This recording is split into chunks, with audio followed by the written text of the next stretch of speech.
Americans. Customers are coming back. Our vaccination progress and our economic recovery is going hand in hand. As that happens, we want to make sure that our restaurants, bars, and other dining establishments can staff back up, and they can come back as well. Right now, only about a quarter of the restaurant owners expect to return to normal operations in the next 6 months. We can do much better than that with the American Rescue Plan. The Restaurant Revitalization Fund, that's what it's called, the Revitalization Fund, will provide direct relief to restaurants and to hard-hit food establishments, bars, bakeries, food stands, food trucks, and caterers. Businesses that get grants can use it to cover payroll, rent, utilities, supplies, everything they need to stay open and to reopen. We're opening the doors of this program so that restaurants all over the country can open their doors again. We started accepting applications on Monday. Today's Wednesday. We made it quick and easy to apply. Within the first 2 days, there were 186,200 applications from all 50 states for help. That's a staggering number. 97,600 of those applications came from businesses owned by women, veterans, and socioeconomically disadvantaged individuals.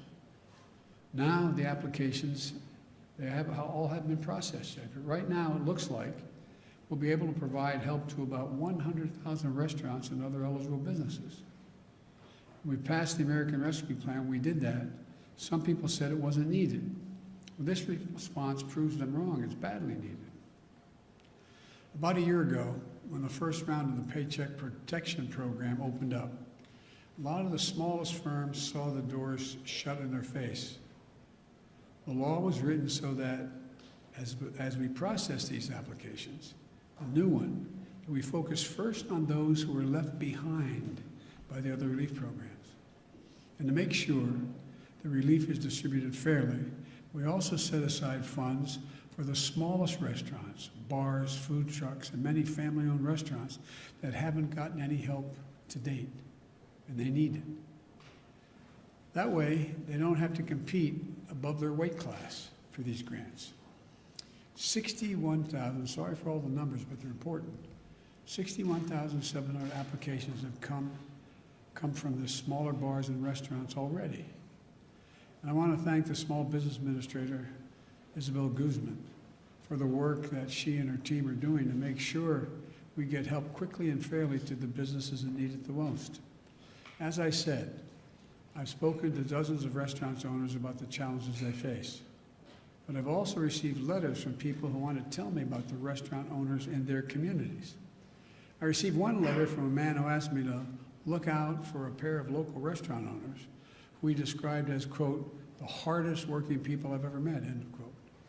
Another letter was from a woman who wanted to tell me about how important the couple that ran the restaurant in her town near her was. She said they are, quote, the strong, consistent foundation of our community, end of quote. Whether it's our economy or our sense of community, we're relying on restaurants to play a big role in our recovery. If we want our economy to recover in a way that deals everyone in, then our restaurants need a seat at the table, no pun intended. That's what we're giving them. That's what this program is about, a seat at the table. This is another example of how we're putting the American Rescue Plan to work quickly and effectively and showing the American people that their government can deliver for them again and do it without waste. That we can vaccinate this nation, that we can get our kids safely back in school, that we can get our economy back on track by helping hundreds of thousands of small businesses reopen and stay open, that we can give the people of this nation a fighting chance again. That's what this is all about. God bless you all, and may God protect our troops. Thank you. President Biden, are you going to back a waiver of the at the WTO? Are you going to back that? Is the U.S. government Yes, going to I'm back that? talking about that later today, yes. President Biden, you said earlier you don't understand Republicans. What does it say about them if they oust Liz Cheney from leadership for telling the truth about the election? Look,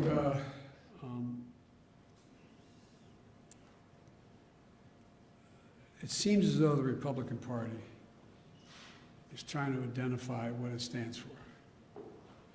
And they're in the midst of a significant sort of mini revolution going on in the Republican Party. I've been a Democrat for a long time.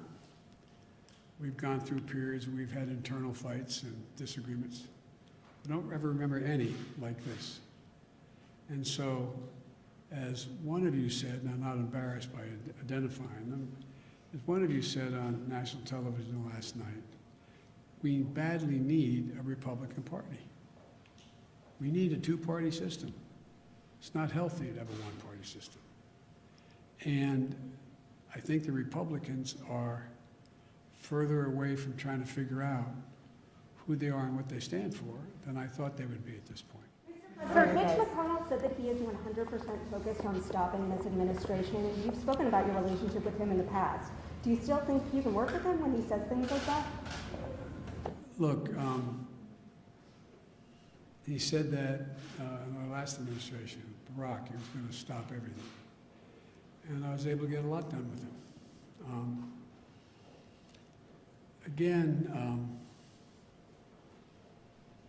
Look,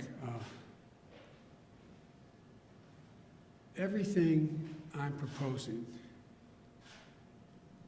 that be done to generate economic growth, employment, and put us in a position where we can outcompete any other country in the world with research and development and moving ahead, I pay for. We talk about how this is going to cost so much money. I'm not paying for it. The bottom line is this. My Republican friends had no problem voting to pass a tax proposal that expires in 2025 that cost $2 trillion. None of it paid for. Increased the deficit by $2 trillion. Gave the overwhelming percentage of those tax breaks to people who didn't need it. The top 0.1%. They didn't need it. And it was argued that what it would do is generate this great economic surge and growth. It would increase productivity. It would pay for itself. It would generate a sense of growth in America we hadn't seen ever before. Well, everyone from the Heritage Foundation on has pointed out hadn't done that. Hadn't done that. Now I come along, and the proposals that I'm suggesting are tried and true things like when you rebuild bridges, things get better. When you rebuild highways, when you don't have to, airports, ports, it all matters. It increases productivity.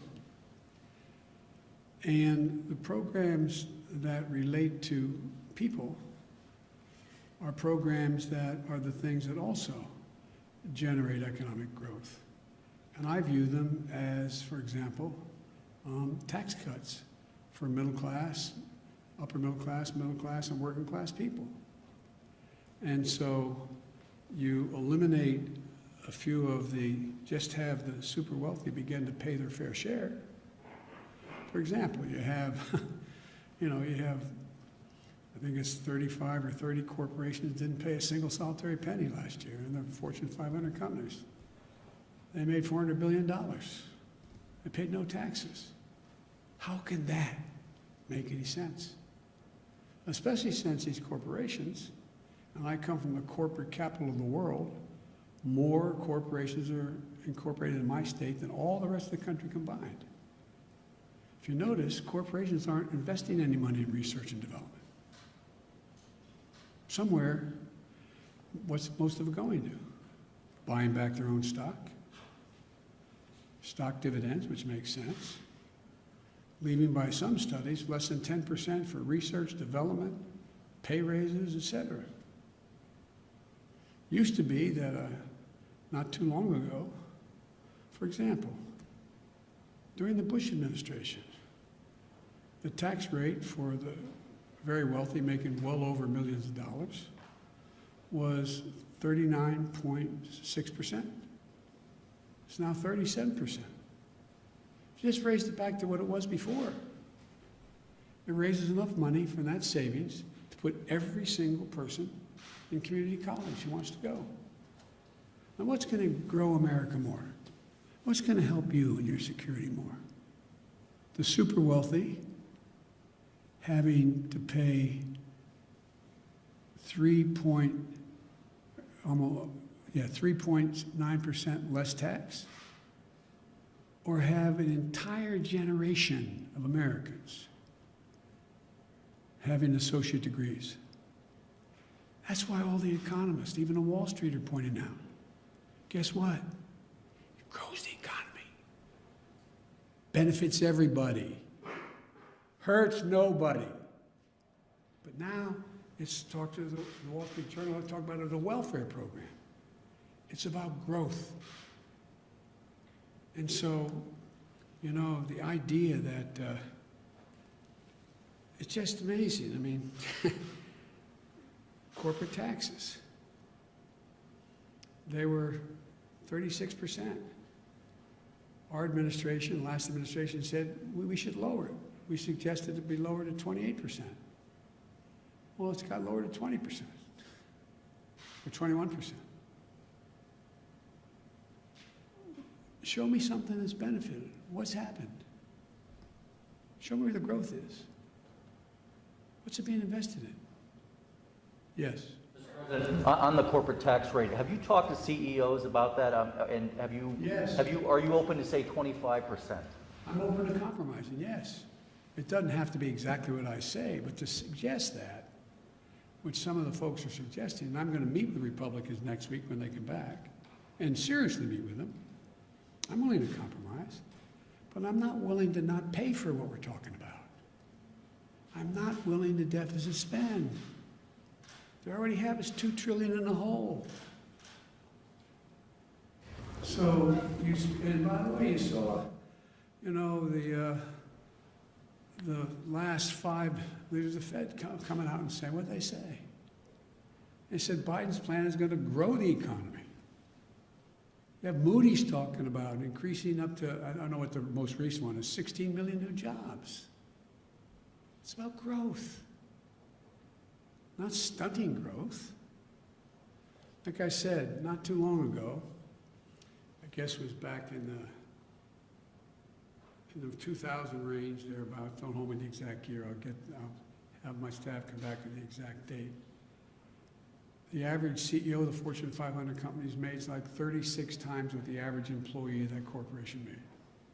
It's over 450 times as much now. As my mother would say, who died and left them, boss? No, seriously, what rationale? Tell me what benefit flows from that.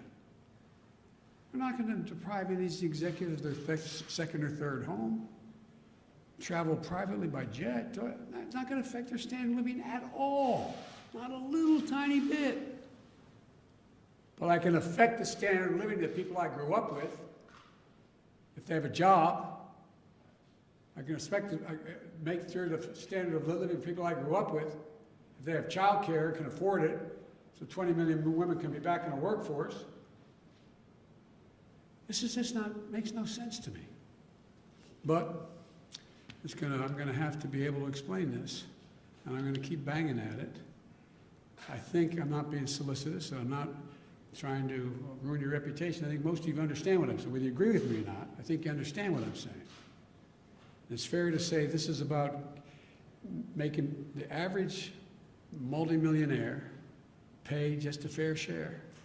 It's not going to affect their standard of living a little bit. Thank you all very much. The interest rates. You guys.